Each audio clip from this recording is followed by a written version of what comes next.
कुछ भी करने से पहले 2 मिनट रुककर सोचें। एक युवक ने शादी के कुछ साल बाद पिता से कहा कि वह विदेश जाकर व्यापार करना चाहता है।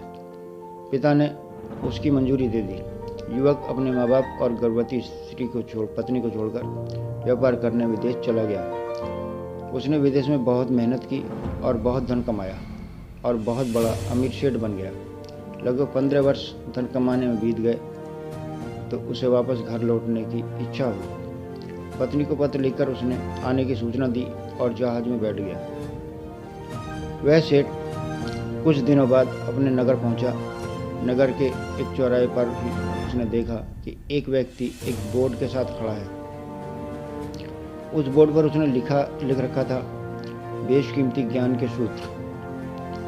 सेठ ने उस व्यक्ति के पास जाकर पता किया तो उसने बताया कि मैं बेशकीमती ज्ञान के सूत्र बेच रहा हूँ। तो सेठ बोला, ठीक है, एक सूत्र मुझे भी दे दो। वह आदमी बोला, मेरे हर ज्ञान सूत्र की कीमत 100 स्वर्ण मुद्राएं हैं। सेठ को यह सौदा महंगा तो लगा, लेकिन उसने एक ज्ञान का सूत्र खरीद लिया।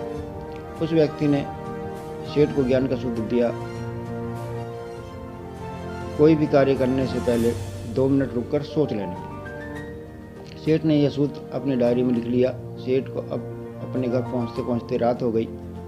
सेठ ने सोचा, इतने सालों बाद लौटा हूं तो क्यों ना सीधे पत्नी के पास पहुंचकर उसे हैरान कर दूं। घर के चौकीदारों को इशारे से अंदर कुछ भी कहने से मना कर दिया और सीधा पत्नी के कमरे में गया। वहां का नज़ारा देखकर वह चौंक गया।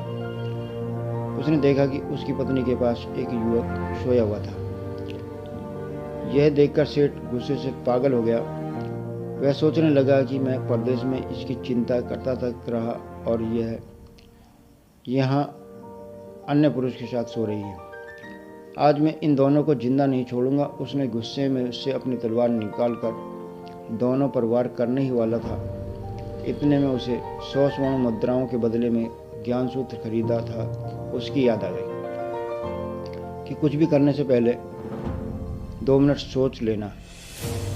वह 2 मिनट सोचने के लिए रुका। उसने तलवार वापस पीछे हटाई, लेकिन वो किसी बर्तन से टकरा गई। बर्तन के गिरने की आवाज़ से पत्नी की नींद खुल गई। आँख खुलते ही उसने अपने सामने अपने पति को देखा तो वह बहुत खुश हो गई और बोली, आपके बिना जीवन कितना सूना था। इंतजार में इतने वर्ष कैसे बीत गए मैं ही जानती हूँ। पत्नी ने इतना बोलकर पास सोए हुए युवक को उठाते हुए कहा, बेटा उठ जा, तेरे पिताजी आए हैं। युवक उठकर जैसे ही पिताजी को प्रणाम करने झुका तो माथे की पगड़ी सेठ के पैरों पर गिर गई। उसके लंबे लंबे बाल बिखर गए। पत्नी ने कहा, यह आपकी बेटी है, इसके सम्मान को कोई आँच न आए, इसलिए मैंने इसे बचपन से ही पुत्र के समान पालन पोषण और संस्कार दिए हैं। यह सुनकर सेठ की आंखों से आंसू निकल आए। उसने पत्नी और बेटी को गले लगा लिया और सोचने लगा, यदि आज मैंने इस ज्ञान सूत्र पर अमल नहीं किया होता तो गुस्से में आकर कितना अनर्थ हो जाता। मेरे हाथों से मेरे ही निर्दोष परिवार खत्म हो जाता। शिक्षा।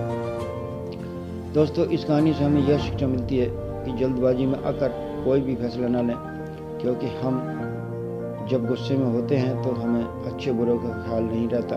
इसलिए गुस्सा होने की स्थिति में कोई भी फैसला हमारे लिए हानिकारक हो सकता है। कुछ देर रुकें और दिमाग ठंडा होने दें और फिर सोचें कि क्या सही है और क्या गलत। दोस्तों, कहानी अच्छी लगी हो तो वीडियो को लाइक करें। हमारे चैनल पर नए हैं तो चैनल को सब्सक्राइब करें।